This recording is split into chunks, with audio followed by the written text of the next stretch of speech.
Friends, स्वागत है आप सभी का आपके अपने इस YouTube channel ABM science academy में। तो जो फर्स्ट टर्म का एग्जाम है ऑब्जेक्टिव वाला, उसके लिए हम लोग पढ़ेंगे। तो उसमें अध्याय 10 है ना, प्रकाश परावर्तन तथा अपवर्तन। ऑब्जेक्टिव क्वेश्चन में आप कितना भी प्रैक्टिस कर लीजिए, जब तक आपको पूरे चैप्टर का नॉलेज नहीं रहेगा, ठीक है, आप ऑब्जेक्टिव क्वेश्चन के प्रश्न को है ना, मतलब आइडिया नहीं आएगा क्या है ऑब्जेक्टिव क्वेश्चन में, कि कहाँ से पूछेगा, इसका कोई माय बाप नहीं है ना। तो पूरे चैप्टर का हमको नॉलेज होना चाहिए। तो जितने भी बच्चे नए हैं प्लीज़ मेरे चैनल को सब्सक्राइब कर लें। तो चलिए इस चैप्टर को स्टार्ट करते हैं। क्या है प्रकाश परावर्तन तथा अपवर्तन में, ठीक है। तो जैसा ही कि नाम है प्रकाश का परावर्तन तथा अपवर्तन। तो परावर्तन क्या है कि जब प्रकाश है ना किसी चिकनी सतह से टकराएगा तो वापस उसी दिशा में, मतलब उसी माध्यम में वापस टकरा करके चला जाएगा, तो वह है परावर्तन। और अपवर्तन क्या है कि जब प्रकाश एक माध्यम से, ठीक है, दूसरे माध्यम में आएगा, ठीक है, ये दूसरे माध्यम में जब पास होएगा तो इसको क्या बोलते हैं, अपवर्तन बोलते हैं। आगे हम लोग यहाँ पे पढ़ेंगे। तो सबसे पहले फर्स्ट ऑफ ऑल कि प्रकाश क्या है, तो प्रकाश वह ऊर्जा है जिसके द्वारा हम वस्तुओं को देख सकते हैं। मतलब प्रकाश एक प्रकार का ऊर्जा है, ठीक है। तो अब प्रकाश के गुण है ना, तो प्रकाश के क्या क्या गुण है ना। तो पहला है प्रकाश सरल यानी कि सीधी रेखाओं में गमन करता है। दूसरा है कि प्रकाश विद्युत चुंबकीय तरंग है। प्रकाश जो है कैसा तरंग है, तो विद्युत चुंबकीय तरंग है, इलेक्ट्रोमैग्नेटिक वेव है। ये आप याद रखिएगा, विद्युत चुंबकीय तरंग है। इसलिए इसे संचरण के लिए माध्यम की आवश्यकता नहीं पड़ती है। तीसरा क्या है, प्रकाश अपारदर्शी वस्तुओं की तीक्ष्ण छाया बनाता है, ठीक है। जो ट्रांसपेरेंट नहीं होते हैं उनके क्या बनाते हैं, ये छाया बनाते हैं। फिर 4 में है कि प्रकाश की चाल निर्वात में सबसे अधिक है ना। प्रकाश की चाल किसमें सबसे अधिक होती है, तो निर्वात में, ठीक है, निर्वात में। और ये कितना होता है, तो 3 गुना 10 का पावर 8 होता है, ठीक है। ये मीटर पर सेकेंड, आप यहाँ मात्रक भी याद रखिएगा, मीटर पर सेकेंड है ना। आपको दे देगा किलोमीटर पर सेकेंड, है कि नहीं। तो कंफ्यूज करने के लिए, तो 3 गुना 10 का पावर 8 मीटर पर सेकेंड प्रकाश का चाल। फिर है प्रकाश का, ये प्रकाश का अपवर्तन, ये क्या है, ठीक है। तो अभी मैंने जो बताया, तो उच्च कोटि की पॉलिश किया हुआ पृष्ठ जैसा कि दर्पण है ना, अपने पर पड़ने वाले अधिकांश प्रकाश की परावर्तित कर देता है कि नहीं, मतलब वापस भेज देता है उसी माध्यम में।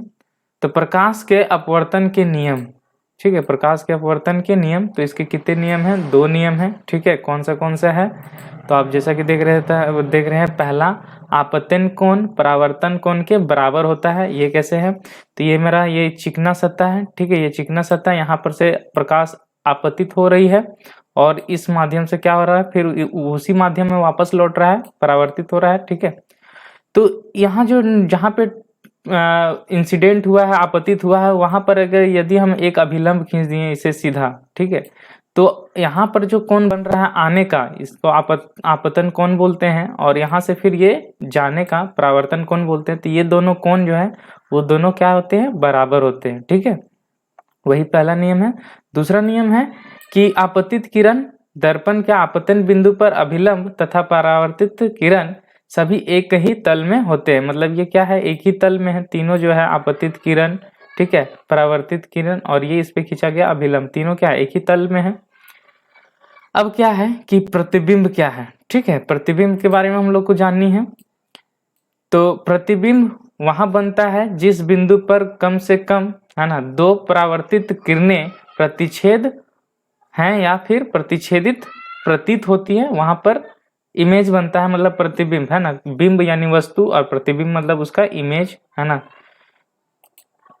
तो कम से कम 2, यहाँ जैसे कि यहाँ से टकराया और यहाँ से ये चला गया, एक और कोई आएगा है ना, कोई और एक आएगा और यहाँ से अगर जाएगा, मैंने जैसे कि एक और किरण आया ऐसे करके, अभी इसका तो एंगल बहुत ज़्यादा है तो ऐसे करके जाएगा, और ये जो है ये और ये जो है किरण या आपस में जा करके अनंत में नहीं मिलेगा, लेकिन यदि मिलता कहीं पर तो उसी जगह उसका क्या बनता, इमेज बनता, जो हम लोग आगे देखेंगे, ठीक है। तो यहाँ पर जो है ना वास्तविक प्रतिबिंब है और फिर आभासी प्रतिबिंब है ना। तो ये कैसे ये दो इमेज बन रहा है, मतलब परावर्तित किरणों से दो प्रकार का प्रतिबिंब बनता है, वही दो प्रकार का प्रतिबिंब है, वास्तविक और आभासी। चलिए देखते हैं ये क्या है। तो फर्स्ट है वास्तविक प्रतिबिंब में कि यह तब बनता है जब प्रकाश की किरणें वास्तव में प्रतिच्छेदित होती है, मतलब रियल में, है ना, प्रकाश की किरणें एक दूसरे को प्रतिच्छेद करती हैं, तब वहां पे बनता है वास्तविक प्रतिबिंब। और आभासी में यह तब बनता है जब प्रकाश की किरणें प्रतिच्छेदित होती हुई प्रतीत होती है। ऐसा हम लोग को प्रतीत होता है कि वहां पर जाकर के मिल रहा है, तब उस केस में हम लोग आभासी प्रतिबिंब बोलेंगे। तो वास्तविक प्रतिबिंब में फिर दूसरा क्या है, इसे पर्दे पर प्राप्त कर सकते हैं, और आभासी प्रतिबिंब में इसे पर्दे पर प्राप्त नहीं कर सकते हैं। तीसरा है वास्तविक प्रतिबिंब, है ना, उल्टा बनता है। आप यहाँ हमेशा ये ध्यान रखिएगा कि जो वास्तविक प्रतिबिंब है उल्टा बनता है, ठीक है, बहुत इंपॉर्टेंट है यहाँ पे ये लाइन। और इसमें आभासी प्रतिबिंब हमेशा क्या बनता है, सीधा बनता है, ठीक है। तो चलिए अब हम लोग का आगे का जो टॉपिक है वो समतल दर्पण द्वारा प्रतिबिंब, है ना, समतल दर्पण में प्रतिबिंब कैसे बनता है। अभी हम लोग जो बताए हैं, है ना, कि वास्तव में जब प्रकाश किरणें प्रतिच्छेदित होंगी तब बनेगा इमेज, तो कैसे बनता है वो देखिए। तो सबसे पहले एग्जांपल हम लोग समतल दर्पण का यहाँ पर लेंगे, है ना। तो समतल दर्पण है यहाँ पे, ठीक है। ये मेरा यहाँ पर ए बी कोई ऑब्जेक्ट है ना, कोई आदमी, आप ऐसे भी समझ सकते हैं। तो यहाँ पर से जो इसकी प्रकाश की किरणें जाएंगी सीधे मिरर पे पड़ेंगी, तो ये वापस मिरर में उसी दिशा में लौट आएंगे, ठीक है, वापस उसी दिशा में लौट आएंगे। और फिर जब ये दर्पण के ध्रुव से, मतलब दर्पण में टकराता है, तो टकराने के पश्चात उसी एंगल से उसी माध्यम में वापस लौट जाता है। तो यहाँ से ये जो टकरा करके यहाँ सीधा गया और ये तो वापस ऐसे चला गया, मतलब यह टेढ़ा नहीं है, मतलब ये सीधा वापस चला गया, है कि नहीं, ये यहाँ पर से सीधा वापस चला गया। और ये है सिर्फ, और ये जो है यहाँ पे नीचे चला आया है। तो ये दोनों कभी मिलेगा, ये दो जो रेखाएं हैं कभी मिलेंगी एक दूसरे के, नहीं। लेकिन वही हम लोग जब दर्पण की इसको पीछे खींचते हैं, तो देखिए यहाँ पर ये ऐसे चला गया, है ना, और ये जो यहाँ से टकरा करके वापस यहाँ गया है, इसी लाइन को जो वापस इधर गया है, इसी लाइन को यदि हम पीछे खींचते हैं, डॉटेड से यहाँ पर खींचा हुआ पीछे खींचते हैं, तो यहाँ पे ये कट कर रहा है, ठीक है। तो हम यहाँ पे कट कर रहा है, तो यहाँ पे हमारा क्या मिलेगा, प्रतिबिंब मिलेगा। चूंकि ये रियल लाइन नहीं है ना, काल्पनिक रेखा हम लोग खींचे हैं, तो इस काल्पनिक रेखाओं के द्वारा जो प्रतिबिंब बन रहा है ये हमारा क्या रहेगा, आभासी प्रतिबिंब बनेगा, ठीक है, आभासी प्रतिबिंब बनेगा। और हम लोग जानते हैं पहले यहाँ पे पढ़ चुके हैं कि आभासी प्रतिबिंब क्या सीधा बनता है। तो अगर मुंडी इसका ऊपर ए है, ऊपर में है, ठीक है, तो यहाँ पर भी मुंडी ऊपर में ही रहेगा, ठीक है। अब क्या है कि दर्पण से यहाँ पे देख रहे हैं यू है लिखा हुआ और ये क्या है, भी लिखा हुआ है। तो आप वो जो निर्देशांक ज्यामिति में होता है ऐसे, है ना, ये एक्स और ये एक्स डैश, ये वाई और ये वाई डैश, अगर ये यदि आप वो वैसा मान एज्यूम कीजिएगा, है ना, तो यहाँ पर वही है, यहाँ पर चारों चतुर्थांश। तो यहाँ पर देख रहे हैं, यहाँ इसका अगर मूल बिंदु मानेंगे, यहाँ पर इसको क्या मानेंगे, मूल बिंदु। तो इधर से इधर जो डिस्टेंस है यहाँ पर ए बी का है, ये भी मेरा बिंब है, यानी कि ऑब्जेक्ट है, यानी वस्तु है, तो उसकी दूरी को यू से दिखाएंगे, ठीक है। और जो प्रतिबिंब बन रहा है हमारा, उसकी दूरी को भी से दिखाया गया है, ठीक है। तो अब समतल दर्पण में क्या क्या होता है इसका, वो हम लोग यहाँ पढ़ेंगे।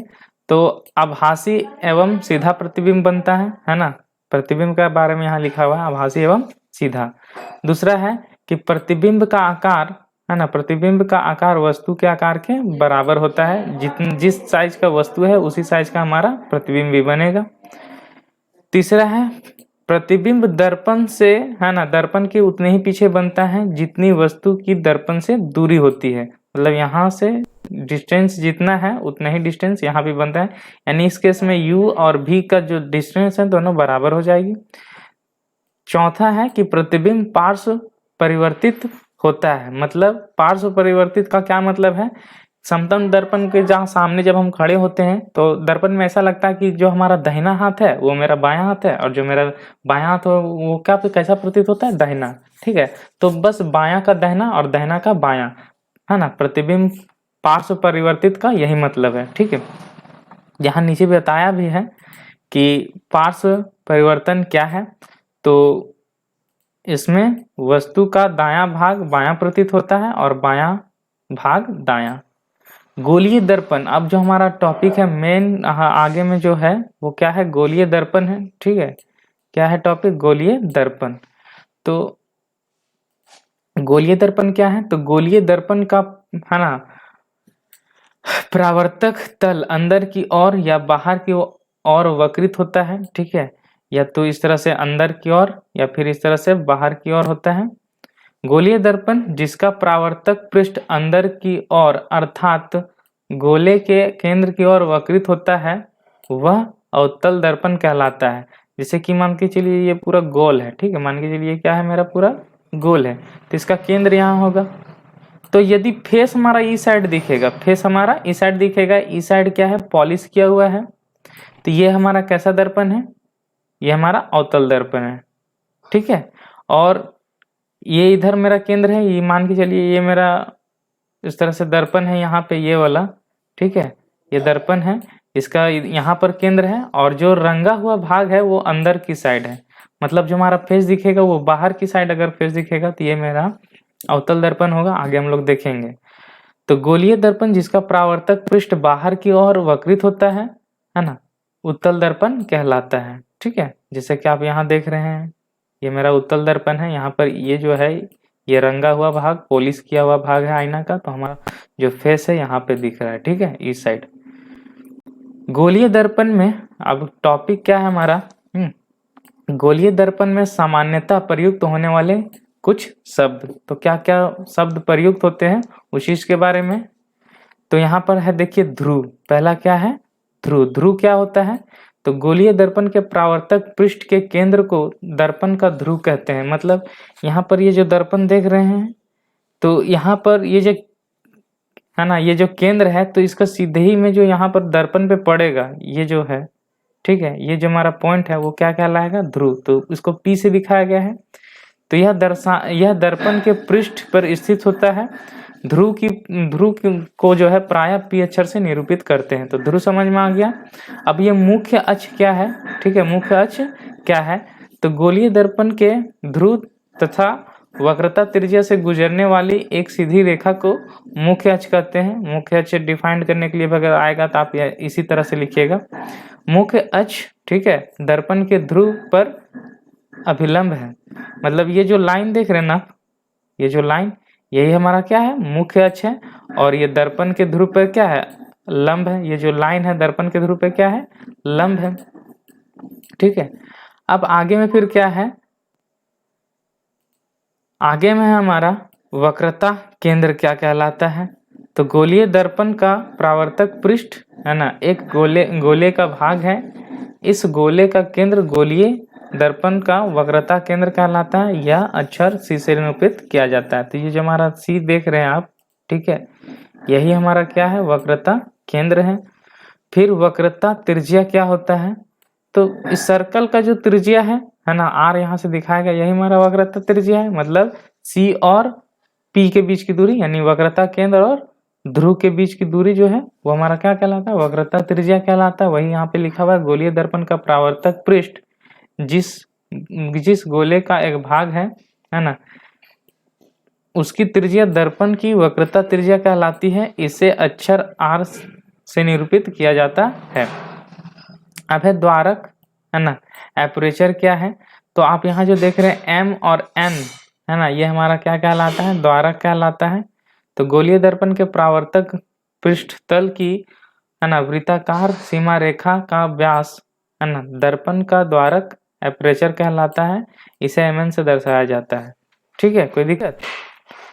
अब क्या है, मुख्य फोकस जो हमारा है, अगला का टॉप यहाँ पे अगला बिंदु, मुख्य फोकस किसको कहते हैं। तो यहाँ पे देखिए अब कि वक्रता केंद्र और ध्रुव के बीच की जो दूरी है ना, बीच की है ना, बीच का जो बिंदु है, वक्रता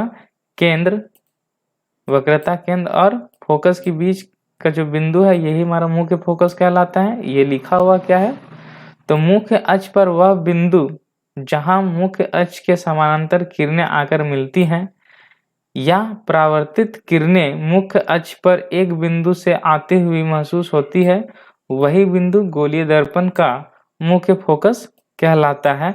और किस बिंदु पे? तो वक्रता केंद्र और ध्रुव के बीच का जो बिंदु है वहीं पे आकर के सारा मिलता है ना, तो वही मेरा फोकस कहलाता है। और अब जो ये ध्रुव है ना और मुख्य फोकस के बीच की जो दूरी है उसी को ही फोकस दूरी कहते हैं, जिसको स्मॉल एफ से दिखाया गया है। मुख्य फोकस को कैपिटल एफ से दिखाना है आपको, और जो फोकस दूरी है उसको स्मॉल एफ से दिखानी है। ये बात याद रखिएगा आप, ठीक है। तो अब चलिए यहाँ पे देखिए क्या है लिखा हुआ कि गोलीय दर्पण के ध्रुव तथा फोकस के मध्य की दूरी फोकस दूरी कहलाता है, जो मैंने अभी बताया। इसे अक्षर F द्वारा निरूपित करते हैं।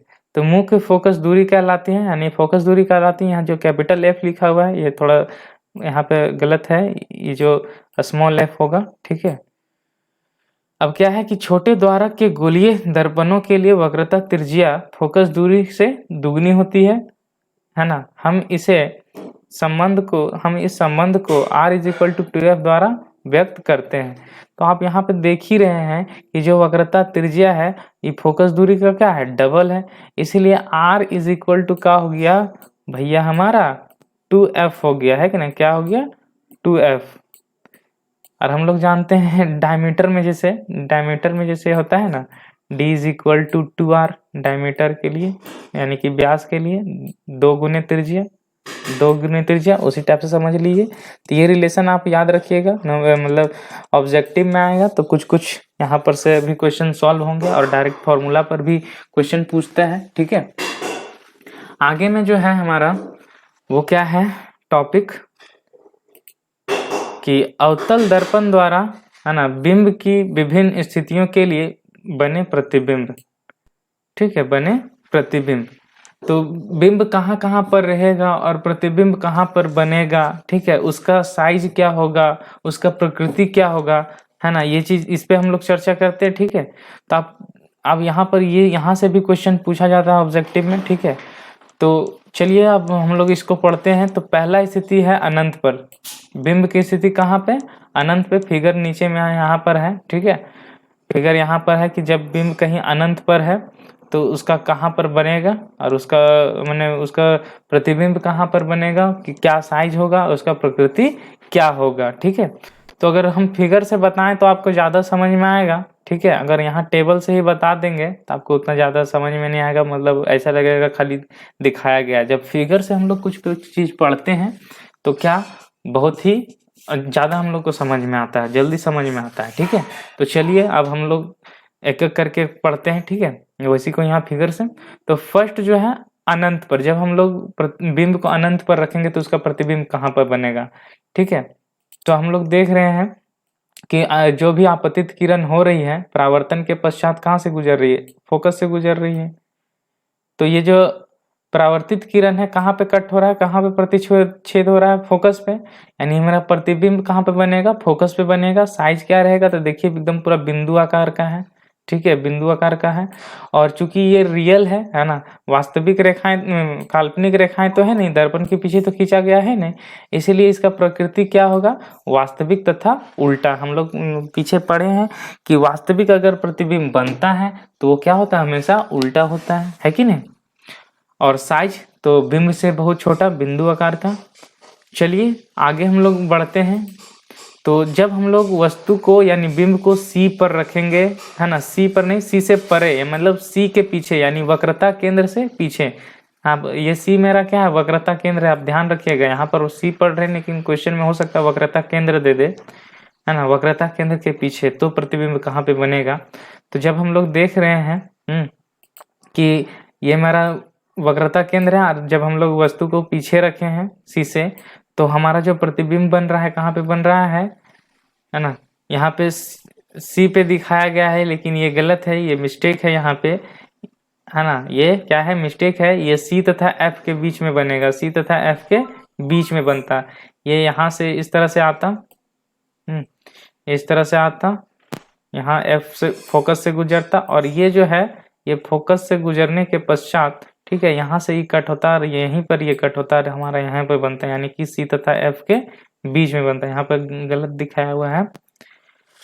अब चलिए पढ़ते हैं, ठीक है, आगे। तो जब हम लोग वस्तु को कहाँ पर रखेंगे, C पर रखेंगे, ठीक है, कहाँ पे रखेंगे, C पर। तो जब हम लोग वस्तु को C पर रखे हैं तो हमारा जो प्रतिबिंब है वो कहाँ पे ही बन रहा है, C पर ही बन रहा है। तो इसका जो है साइज क्या है, तो समान साइज है। प्रकृति क्या है, तो वास्तविक तथा उल्टा। और इसमें भी हम लोग का जो C से परे वाला में है तो साइज क्या है, तो बिंब से छोटा है, बिंब से जो है छोटा है प्रतिबिंब, ठीक है, और वास्तविक तथा उल्टा। आगे चलिए बढ़ते हैं हम लोग। और अब जो है ना, वस्तु को C तथा F के बीच में रख रहे हैं, यानी कि वक्रता केंद्र और फोकस के बीच में रख रहे हैं। तो जो हमारा प्रतिबिंब है कहाँ पे बन रहा है, C के पीछे बन रहा है, C के पीछे बन रहा है। और क्या, हल्का सा बड़ा, मतलब कि बिंब से प्रतिबिंब जो है हल्का बड़ा है, ठीक है। तो बिंब से बड़ा, साइज के अगर बारे में बोलेंगे तो वस्तु से बड़ा, बिंब से बड़ा। और प्रकृति की बात करेंगे तो वही वास्तविक तथा उल्टा, ठीक है।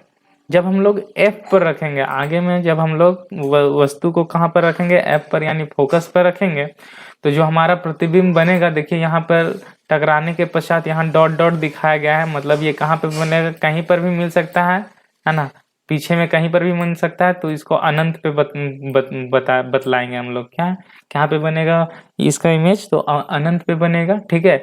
और अनंत पर बनेगा। और जो साइज होगा, ठीक है, वो क्या होगा,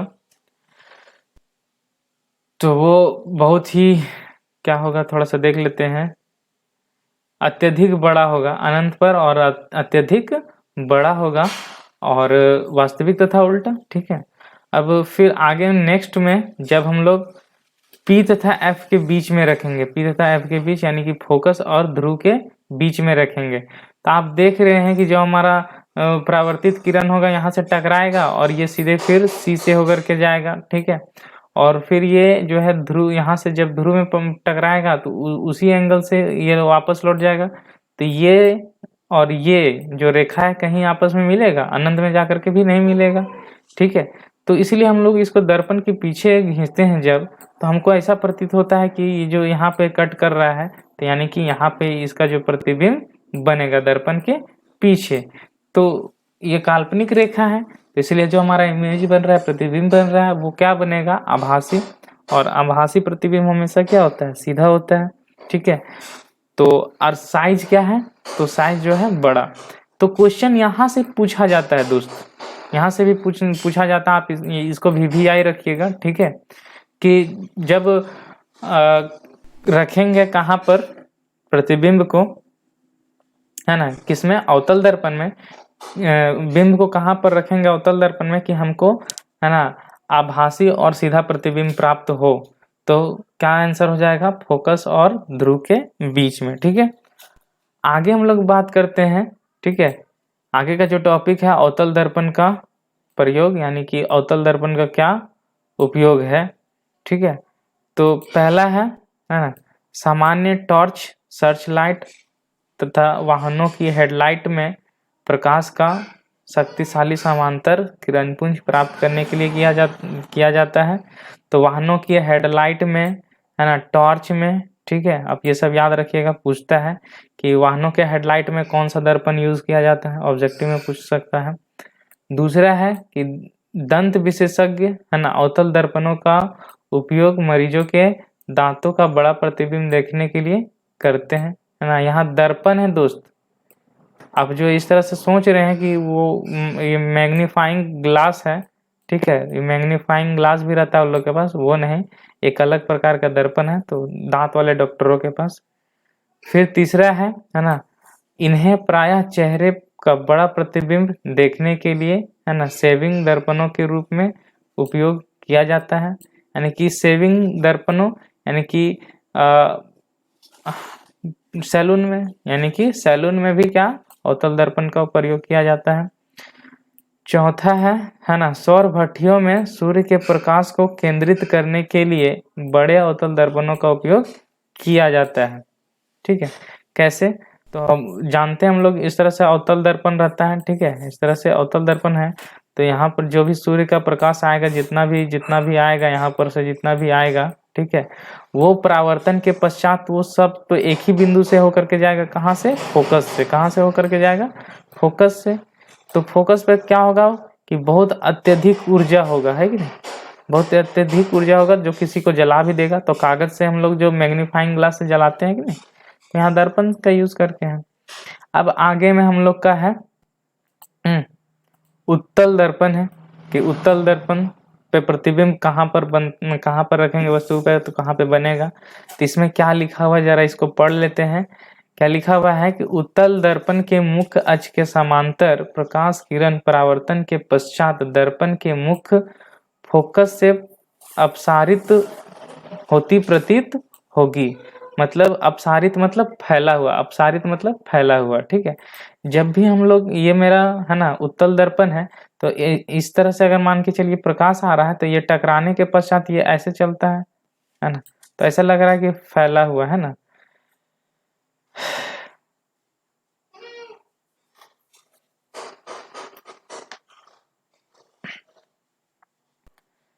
तो आप यहाँ समझ रहे हैं ना, ठीक है।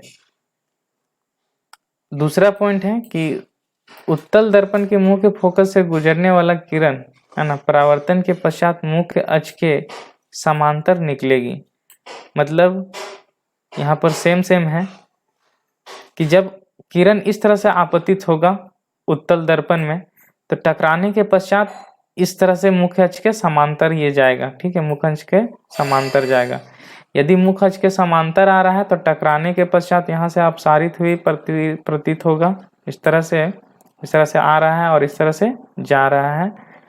और अगर इस तरह से आया है, आपतित हो रहा है उत्तल दर्पण में, तो परावर्तन के पश्चात लगेगा फोकस के समांतर ये जा रहा है, ठीक है। तीसरा क्या है कि उत्तल दर्पण के वक्रता केंद्र की ओर निर्देशित किरण परावर्तन के पश्चात उसी दिशा में वापस परावर्तित हो जाती है। मतलब कि इस तरह से तो आ रहा है, लेकिन जब हम लोग आगे इसको बढ़ाएंगे तो अगर ये सी से गुजरेगा, वक्रता केंद्र सी से गुजरेगा, तो जो इस तरह से आया है किरण वो वापस उसी दिशा में लौट जाएगा, वापस उसी दिशा में लौट जाएगा। जिस दिशा से आया है वापस उसी दिशा में लौट जाएगा, ठीक है। 4 में है कि उत्तल दर्पण के पी बिंदु की और मुख्य अक्ष से तिर्यक दिशा में आपतित किरण तिर्यक दिशा में ही परावर्तित होती है। आपतित तथा परावर्तित किरणें आपतन बिंदु पर मुख्य अक्ष के समान कोण बनाती है। मतलब इस तरह से मेरा जो है उत्तल दर्पण है, यदि इस दर्पण के ध्रुव पे आया है, टकराया है कहाँ पे? ध्रुव पे, तो ये उसी माध्यम में लौटेगा और जितना एंगल से वो आया है उतना ही एंगल बना करके वो वापस लौटेगा। जितना एंगल बनाते हुए वो आया है उतना ही एंगल बनाते हुए वापस लौटेगा, ठीक है। तो यहाँ दिया हुआ है। अब हम लोग को पढ़ना है उत्तल दर्पण में वस्तु को कहाँ रखेंगे, तो प्रतिबिंब कहाँ पर प्राप्त होगा। तो यहाँ पर टेबल है, तो टेबल, इसके लिए ये छोटा टेबल है तो हम लोग टेबल्स में ही देख लेते हैं, फिर फिगर में ही देख लेंगे। तो जब उत्तल दर्पण में जब वस्तु को कहाँ रखेंगे? अनंत पर, तो प्रतिबिंब की स्थिति कहाँ पे होगी? फोकस पर, दर्पण के पीछे। फोकस पर तो होगी लेकिन दर्पण के पीछे। प्रतिबिंब का आकार क्या होगा? तो अत्यधिक छोटा। और प्रतिबिंब की प्रकृति क्या होगी? तो आभासी तथा सीधा। तो उत्तल दर्पण जो है दोस्त, है ना, याद रखना कि जो प्रतिबिंब है हमेशा आभासी तथा सीधा बनाता है, जबकि अवतल दर्पण हमेशा वास्तविक और उल्टा प्रतिबिंब बनाता है। लेकिन एक्सेप्शन है उसमें कि यदि प्रतिबिंब फोकस और ध्रुव के बीच में रहेगा तो जो प्रतिबिंब है वो आभासी और सीधा बनता है। वो एक्सेप्शन कैसे, तो आप उसको याद रखिए, वो है एग्जाम में पूछता ही है। तो अनंत पर आप देख रहे हैं, अनंत पर है, यहाँ से जब टकरा रहा है, ठीक है, टकराने के पश्चात इधर चला जाएगा और यहाँ से टकराने के पश्चात इधर चला जाएगा।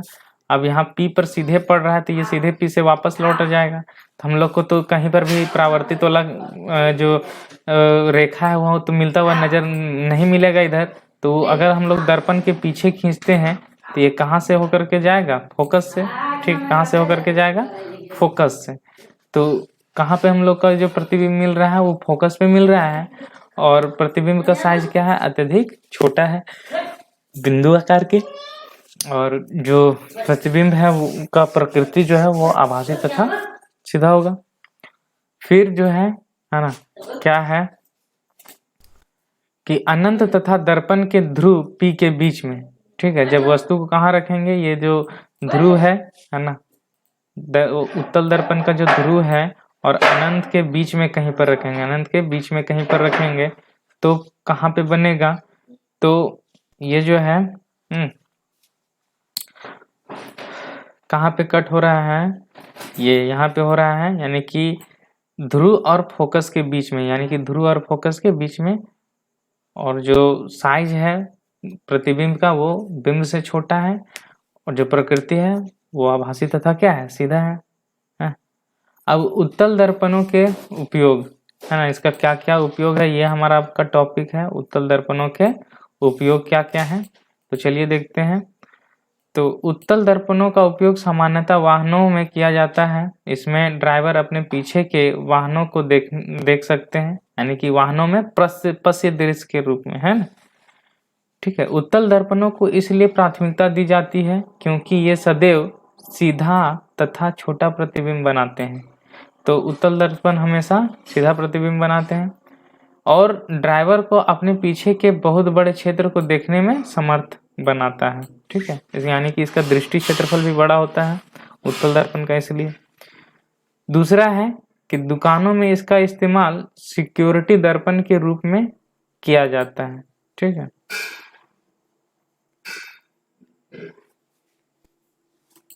अब आगे का टॉपिक है कि गोलीय दर्पणों द्वारा परावर्तन के लिए चिन्ह परिपाटी। ठीक है, चिन्ह परिपाटी, यहाँ तो सारा एक एक पॉइंट है, उतना पढ़ेंगे तो ज़्यादा टाइम चला जाएगा, तो आप सीधे यहाँ पे हम लोग यहाँ इस फिगर में आते हैं। ठीक है, और यहाँ पर क्या क्या है उस टर्म को हम बताते हैं। तो जब यहाँ पर ये जो है, आप इसको इस तरह से बांट दीजिए क्वाड्रेंट में, ये मेरा x और ये x डैश है, अगर ये हमारा क्या है y है और ये मेरा y डैश है, तो ये जो हुआ मेरा क्या हुआ, वो तो मूल बिंदु हो गया। ठीक है, अब जब मूल बिंदु से हम लोग इधर जाते हैं x की तरफ, तो हमको क्या मिलता है, प्लस, तो दाईं ओर की दूरी हम लोग प्लस में लेंगे, है कि नहीं, और इधर जो है इधर बाईं ओर, तो बाईं ओर की दूरी हम लोग माइनस में लेंगे। अगर हम लोग ऊपर जा रहे हैं, ठीक है, तो यहाँ पर भी हम लोग प्लस लेंगे क्योंकि y प्लस को दिखा रहा है, और यदि नीचे आएंगे तो माइनस में लेंगे, तो किस में लेंगे, माइनस में लेंगे। तो ये मेरा चिन्ह परिपाटी है ना। अब यहाँ पे दिखाया गया है, बताया गया है कि बिंब की दूरी है ना u हमेशा ऋणात्मक होती है। क्यों कि बिंब तो जो मेरा इधर होता है ना, अब इधर तो हम उधर पीछे पड़े थे कि यहाँ पर u लेते हैं, तो ये तो मेरा पीछे है, तो इसीलिए हम पीछे जब आते हैं तो बाईं ओर की दूरी क्या चाहिए, माइनस में, इसीलिए u जो है हमेशा माइनस में लेते हैं। और जो भी होता है, ठीक है, अब यहाँ पे लिखा हुआ तो नहीं है, क्या लिखा हुआ है कि अवतल दर्पण की फोकस दूरी हमेशा ऋणात्मक होती है। अब अवतल दर्पण का जो फोकस यहाँ इधर होती है, तो फोकस दूरी यहाँ से यहाँ के बीच की फोकस दूरी ये माइनस, जो स्मॉल f है, तो ये इधर है पीछे के साइड में, तो यहाँ पर इसीलिए ये माइनस, वही लिखा हुआ है कि अवतल दर्पण की फोकस दूरी हमेशा ऋणात्मक होती है। फिर उत्तल दर्पण की फोकस दूरी हमेशा धनात्मक होती है। हम लोग उत्तल दर्पण की बात करें तो उत्तल दर्पण इस तरह से होता है, ठीक है, और इधर जो हमारा फेस दिखता है इधर, तो इधर से जब ऐसे आता है तो हम लोग देखते हैं ये ऐसे जाता है, लेकिन पीछे दर्पण के पीछे जब खींचते हैं तो कहाँ से गुजरता है, फोकस से। तो उत्तल दर्पण में जो फोकस दूरी होता है इधर होता है, तो इधर का जब हम लोग लेंगे दूरी तो कौन सी में लेंगे, प्लस में लेंगे, है कि नहीं। तो अब जो है मेन जो इम्पोर्टेंट है ना, यहाँ से भी क्वेश्चन पूछा जाता है, और वो इम्पोर्टेंट चीज क्या है, वो हमारा है दर्पण सूत्र। वो हमारा क्या है, दर्पण सूत्र है। वो हमारा क्या है, दर्पण सूत्र है। दर्पण सूत्र है। तो दर्पण सूत्र क्या है, तो 1 बाय, देख रहे हैं जैसे 1 by v plus 1 by u is equal to 1 by f, यानी कि एक बट्टा में लेकर के बिंब की दूरी और प्रतिबिंब की दूरी को जोड़ेंगे तो बट्टा में ही फोकस दूरी के बराबर ठीक है। v कौन सी है? प्रतिबिंब की दूरी। u कौन सी है? बिंब की दूरी। और f कौन सी है? फोकस दूरी है कि नहीं। अब इसके बाद अब ये फॉर्मूला याद रखिएगा, ये फॉर्मूला बहुत इंपॉर्टेंट है ना ऑब्जेक्टिव्स के लिए। अब आगे क्या है कि आवर्धन क्या है, ठीक है, आवर्धन क्या है। तो गोलीय दर्पण द्वारा उत्पन्न हुआ अपेक्षिक विस्तार है जिससे ज्ञान होता है कि कोई प्रतिबिंब बिंब की अपेक्षा कितना गुना आवर्धित है, मतलब कितना गुना बड़ा है ना। इसे प्रतिबिंब की ऊंचाई तथा बिंब की ऊंचाई के अनुपात के रूप में व्यक्त किया जाता है। अनुपात हम लोग जानते हैं जैसे कि a बटा b, a बटा b, तो इसको क्या बोलेंगे? a अनुपात b बोलेंगे। तो वही b अनुपात के रूप में व्यक्त किया जाता है। तो आवर्धन को स्मॉल m से दिखाते हैं। तो आवर्धन बराबर क्या होगा? प्रतिबिंब की ऊंचाई बटे बिंब की ऊंचाई। तो प्रतिबिंब की ऊंचाई को h डैश लिया हुआ है और बिंब की ऊंचाई को क्या लिया हुआ है? h। तो यहाँ पर जो लिखा हुआ है, क्या लिखा हुआ है? m is equal to h i by h o, यानी कि हाइट ऑफ इमेज बटे में हाइट ऑफ ऑब्जेक्ट, ठीक है, हाइट ऑफ ऑब्जेक्ट। अब यहाँ पर m बराबर जो है तो एक फॉर्मूला हो गया, m बराबर एच आई बाय एच, मतलब h dash by H, m बराबर ये पहला फॉर्मूला। m बराबर दूसरा फॉर्मूला क्या है हमारा? m is equal to minus v by u, m is equal to minus v by you.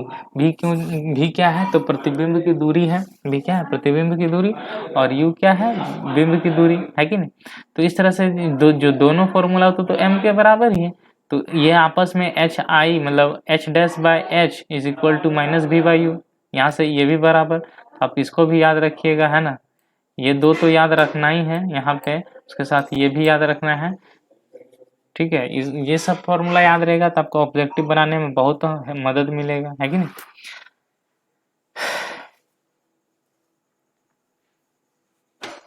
अब यहाँ पर क्या है बताया, क्या क्या बताया गया पॉइंट्स, आप उसको पढ़ते हैं। यदि m ऋणात्मक है तो प्रतिबिंब वास्तविक होता है, मतलब जो m आएगा आवर्धन, है ना, जो हम लोग कैलकुलेट जब करेंगे और, है ना, तो m जो है अगर नेगेटिव आया, m जो है नेगेटिव आया, आवर्धन के मान का जो मान है ऋणात्मक आया, इसका क्या मतलब होगा कि प्रतिबिंब जो है वास्तविक है, प्रतिबिंब क्या है? वास्तविक।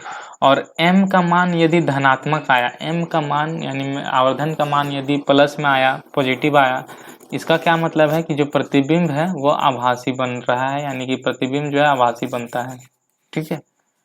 दूसरा है यदि दोनों का हाइट बराबर है, कहने का मतलब प्रतिबिंब का और बिंब का हाइट अगर बराबर है तो m जो है वो 1 के बराबर, क्योंकि हाइट बराबर हो 5 सेंटीमीटर, नीचे में भी 5 सेंटीमीटर, तो 5 5 कट जाएगा तो m बराबर क्या आएगा? 1 ही आएगा। तो एक जो है अगर प्लस में आया है ना, तो प्रतिबिंब का आकार बिंब के आकार के बराबर। यहाँ पर m जो है एक आया है, इसका क्या मतलब है? प्रतिबिंब का जो आकार है वो बिंब के आकार के बराबर है। यदि हाइट जो है इमेज का बड़ा होगा, प्रतिबिंब का बड़ा होगा और बिंब का छोटा होगा, तो m का जो मान है ना, वो 1 से बड़ा हो जाएगा, ठीक है, 1 से बड़ा होगा। तो m का मान यदि 1 से बड़ा आया, इसका क्या मतलब है कि प्रतिबिंब जो है बिंब से बड़ा है, ठीक है। और जब यहाँ पर जिसे दिखाया गया है हाइट ऑफ इमेज जो है, माने प्रतिबिंब का हाइट है वो क्या है? इससे कम है, बिंब से कम है, तो जो m का मान है वो 1 से छोटा आएगा, है ना। और जब 1 से छोटा आएगा तो ये क्या बतलाएगा कि जो प्रतिबिंब है बिंब से क्या है? छोटा है।